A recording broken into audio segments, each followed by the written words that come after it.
Tsutomu Yamaguchi, l'homme qui a survécu à 2 bombes atomiques.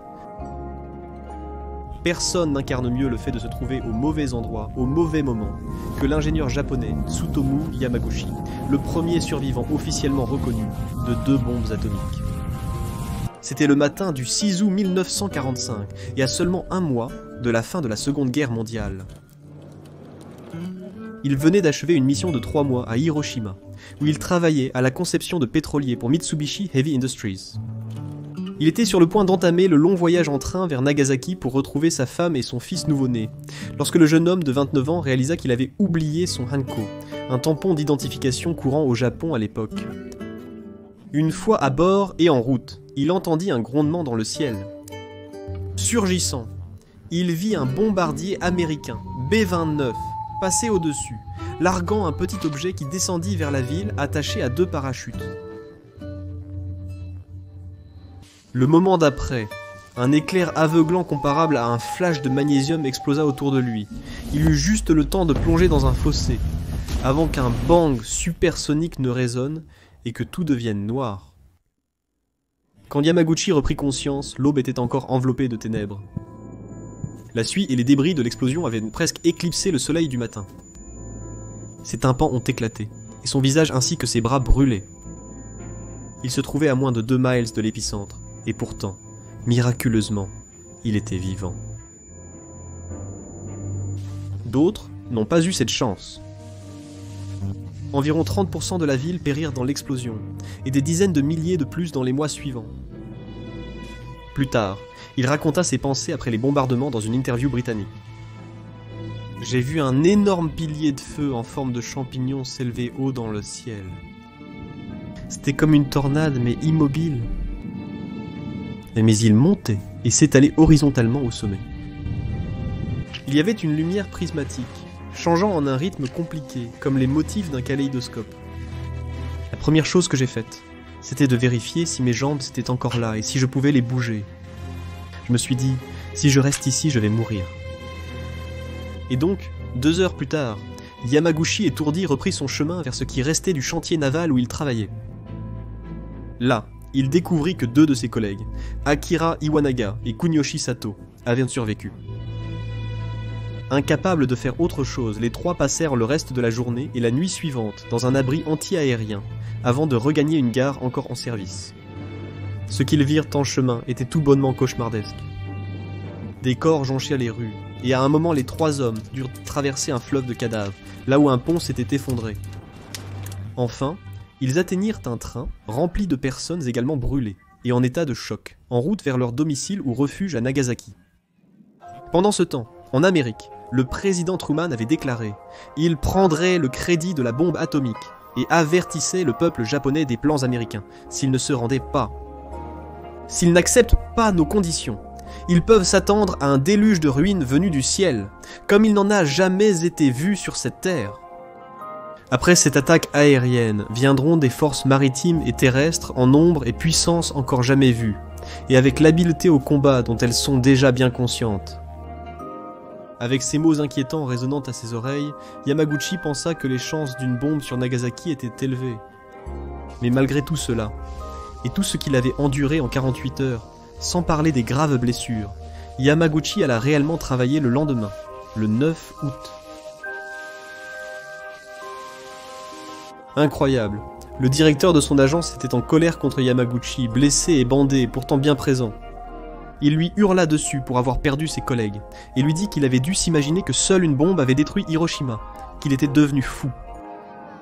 Imaginez être pris dans une bombe pour se faire crier dessus par votre patron le lendemain. Quelques instants plus tard, un flash blanc aveuglant remplit le même bureau où se disputaient les 2 hommes, et pour la 2e fois en 3 jours, le monde explosa autour de Tsutomu Yamaguchi. Il était 11h02 du matin le 9 août, et la seconde bombe atomique venait d'être larguée sur Nagasaki. 70 000 Japonais périrent de plus. Yamaguchi avoua qu'un instant, il crut que le champignon atomique l'avait suivi depuis Hiroshima. Toujours grièvement blessé et en colère contre le directeur, il ignora ses appels, grimpa par la fenêtre brisée et courut chez lui, auprès de sa femme et de son bébé, qui, heureusement, n'avait en subi que quelques coupures et contusions. Là, Yamaguchi s'effondra, passant la semaine suivante entre la vie et la mort, alors que sa fièvre montait et que ses plaies exposées brûlaient. L'hôpital ayant été détruit, personne ne put le soigner dans ce chaos. Quand il se réveilla enfin, ce fut une semaine plus tard. Des cris et des acclamations résonnaient alors. Le Japon venait d'annoncer sa reddition le 15 août 1945. À ce jour, la moralité et la nécessité du largage des bombes atomiques sur des civils innocents sont remises en question et examinées, puis réexaminées. La reddition anticipée du Japon justifiait-elle la perte de vies humaines? Ou furent-elles des mots inutiles qu'il faudrait considérer comme des crimes de guerre? Un fait peu connu. Les États-Unis avaient plusieurs autres bombes atomiques prêtes, attendant la confirmation de Truman seulement 2 jours avant la reddition japonaise. Si cela avait vraiment eu lieu, il serait difficile pour quiconque de voir l'argument américain, selon lequel les pertes massives de civils étaient nécessaires, et la vision actuelle de l'engagement des États-Unis pourrait être très différente. Les effets à long terme des bombes et des radiations sont encore visibles dans la santé des enfants et petits-enfants des survivants aujourd'hui. Le propre fils de Yamaguchi était malheureusement décédé d'un cancer à l'âge de 59 ans, en raison de l'exposition alors qu'il était bébé, et beaucoup d'autres ont souffert de manière similaire. Yamaguchi lui-même a vécu plus longtemps que son fils, et que la plupart des autres survivants d'Hiroshima et de Nagasaki, mais il était resté sourd de l'oreille gauche et a dû porter des bandages pendant plusieurs années. Sa femme est malheureusement décédée d'une insuffisance rénale et hépatique due à l'empoisonnement par radiation à l'âge de 88 ans. Et en vieillissant, Yamaguchi souffrit de cataracte et de leucémie aiguë. Malgré cela, Yamaguchi vécut incroyablement jusqu'à 93 ans, avant de succomber à un cancer de l'estomac en 2010. Les survivants des bombes d'Hiroshima et de Nagasaki furent appelés Hibakusha par le gouvernement japonais et bénéficièrent d'un soutien, allocations et soins médicaux gratuits. Au début, Yamaguchi était seulement reconnu comme survivant du bombardement de Nagasaki, ce qui lui convenait. Mais plus tard dans sa vie, il estima qu'il était important que son statut soit officiellement reconnu, afin de transmettre aux jeunes générations l'horrible histoire des bombardements atomiques.